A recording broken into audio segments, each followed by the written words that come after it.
Hello student, today we will read a moral story Flying Together which taken from your 5th class book Marigold. So let's start. Flying Together. What are some of the things your parents and teachers tell you to do one time?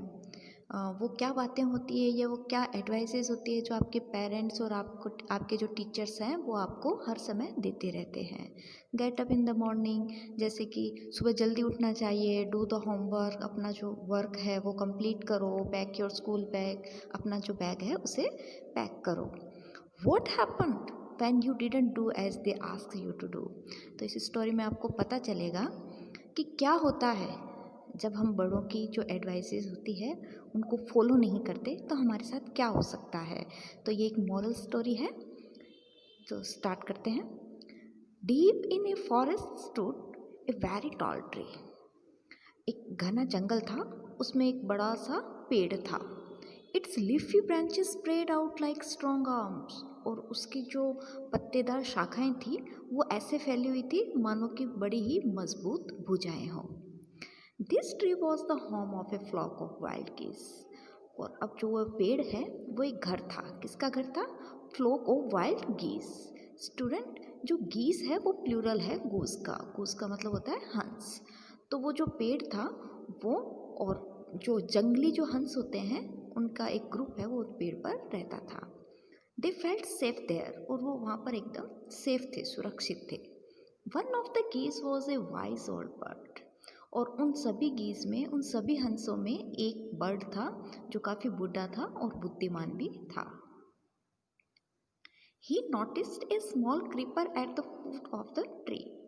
एक दिन उसने क्या देखा? एक छोटी सी bell थी. Creeper का मतलब होता है बेल या लता, जो कि at the foot of the tree, जो एकदम से जो पेड़ था उसके एकदम कदमों में ही थी, मतलब एकदम जमीन पर उगी ही थी बस वो. He spoke to the other bird about it. तो वो जो बूढ़ा जो बर्ड था उसने ये सारी बात जाकर एक दूसरे जो और बर्ड्स थे उन्हें बताया कि वहाँ पर एक बेल है. Do you see that creeper, he said to them. उसने वो जो और दूसरे हंस थे उनसे कहा कि क्या तुम लोगों ने भी वो लता, वो जो बेल थी वो देखी थी? Let us destroy it. चलो उसको डिस्ट्रॉय करते हैं, उसे ख़त्म करते हैं, मतलब उसको जड़ से उखाड़ देते हैं. Why must we destroy it, asked the geese in surprise. तो वो जो और बचे हुए जो हंस थे उन्होंने पूछा कि उसे क्यों उखाड़ दे? भाई वो तो एक छोटी सी बेल है, उसका क्या, उसे क्यों उखाड़े? इट इज़ सो स्मॉल, वो बहुत छोटी है. What harm can it do, वो हमें क्या नुकसान पहुंचा सकती है? My friend replied the wise old bird. तो वो जो बुद्धिमान और बूढ़ा वो जो बर्ड था उसने आंसर दिया कि मेरे दोस्तों, that little creeper will soon grow. कि ये जो छोटी सी बेल आज तुम्हें दिख रही है वो कल खूब बड़ी होगी. As it creeps up this tree.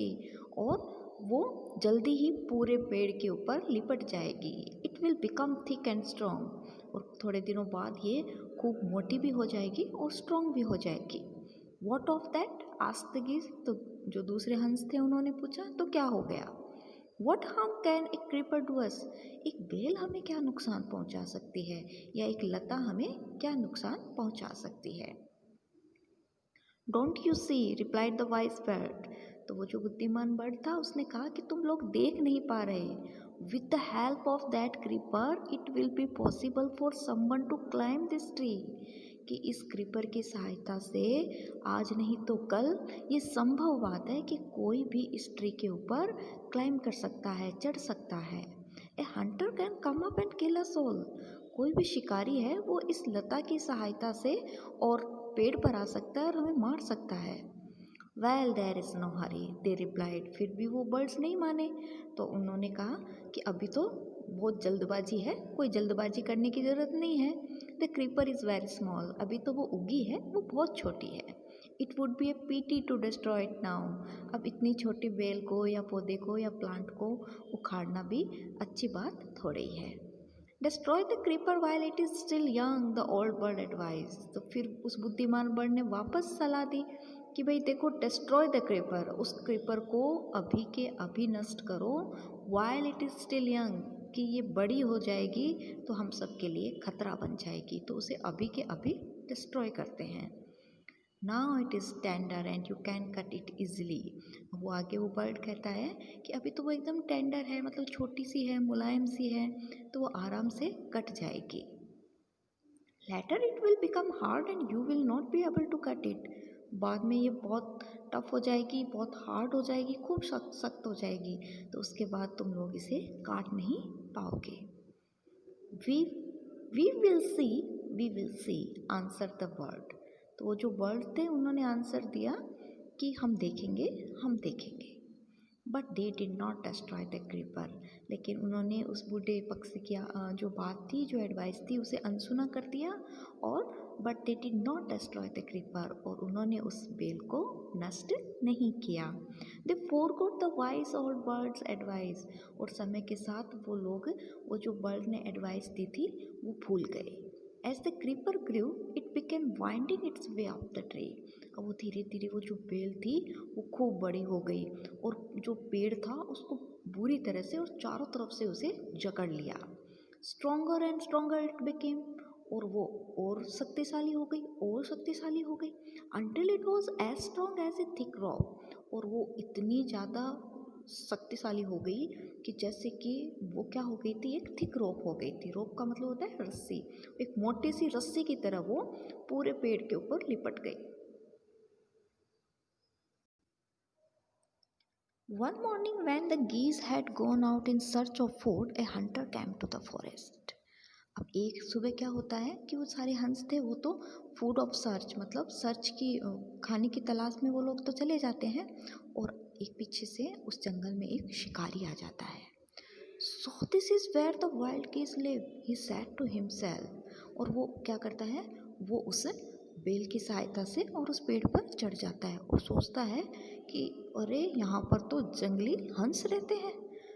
When they come back in the evening, I shall catch them. और वो आइडिया लगाता है कि एक काम करता हूँ, यहाँ पर जाल लगा देता हूँ, और जब वो शाम को वापस आएंगे तो मैं उन्हें सबको इस जाल में पकड़ लूँगा। तो Hunter climbed up the tree with the help of the creeper. और इस तरह वो जो हंटर था, जो शिकारी था, वो उस बेल की सहायता से और उस पेड़ पर चढ़ जाता है। ही गोट टू द टॉप, और वो सबसे ऊपर पेड़ पर पहुंच जाता है। स्प्रेड हिज नेट देयर, और जहाँ पर उनका घर था वहाँ पर वो जाल बिछा देता है। Then he climbed down and went away. उसके बाद वो नीचे उतर जाता है और अपने घर चला जाता है। In the evening the geese return home. और जैसे ही शाम होती है तो भाई वो जो हंस थे वो वापस लौटते हैं। दे did not notice the net. और वो जैसे हमेशा आते वैसे ही आते हैं, और वो उस नेट को नहीं देख पाते। As they flew into the tree they were trapped. और जैसे ही वो उस पेड़ पर बैठते हैं तो वो सारे के सारे उस जाल में फंस जाते हैं। They struggled hard to get out but couldn't not. लेकिन होता क्या है कि वो खूब संघर्ष करते हैं, मतलब खूब मेहनत करते हैं, वहाँ से निकलने की खूब कोशिश करते हैं, लेकिन वो उस जाल से नहीं निकल पाते। Help help cried the geese. और वो सारे हंस पूरी तरह चिल्लाने लगते हैं, हेल्प करो, सहायता करो। We are caught in the hunter's net, oh what shall we do. हम सारे के सारे इस शिकारी के जाल में फंस गए हैं, अब हम करें तो क्या करें। डोंट मेक ए फुस now said the wise old bird. अब वो जो वाइज ओल्ड बर्ड था उसने कहा कि अब पछताने से क्या फ़ायदा है। डोंट मेक ए फुस नाउ, इट्स मीन कि अब कंप्लेन मत करो, अब चिल्लाओ मत। Long ago I told you to destroy the creeper. मैंने कितने टाइम पहले तुम लोगों को कहा था कि इस बेल को डिस्ट्रॉय कर दो, ख़त्म कर दो, बट यू डिडंट, लेकिन तुमने ऐसा नहीं किया। Now see what has happen, अब देख लो क्या हुआ। Tomorrow morning the Hunter will come back and kill us all. अब कल सुबह वो हंटर वापस आएगा और हम सबको मार देगा। We were foolish swap the birds. अब वो सारे के सारे जो बर्ड्स थे वो रोने लग गए, बोले कि हम बहुत बेवकूफ़ थे, हम बहुत बेवकूफ़ थे। We are very sorry we did not listen to you, please tell us what to do. और हमें बहुत दुख है कि काश हम लोग आपकी उस वक्त बात मान लेते, लेकिन हमने आप लोगों को नहीं सुना। Please tell us what to do, please अब हमें कोई दूसरा रास्ता बताइए जिससे कि हम लोग यहाँ से निकल सके। Then listen carefully replied the wise bird. तो वो जो बुद्धिमान बर्ड था उसने जवाब दिया कि ठीक है, फिर मुझे आराम से सुनो, सावधानी से सुनो। When the hunter comes you must all pretend to be dead. कि जैसे ही शिकारी आए तो तुम लोगों को क्या शो करना है, तुम लोगों को ऐसे शो करना है जैसे तुम सब लोग मर चुके हो।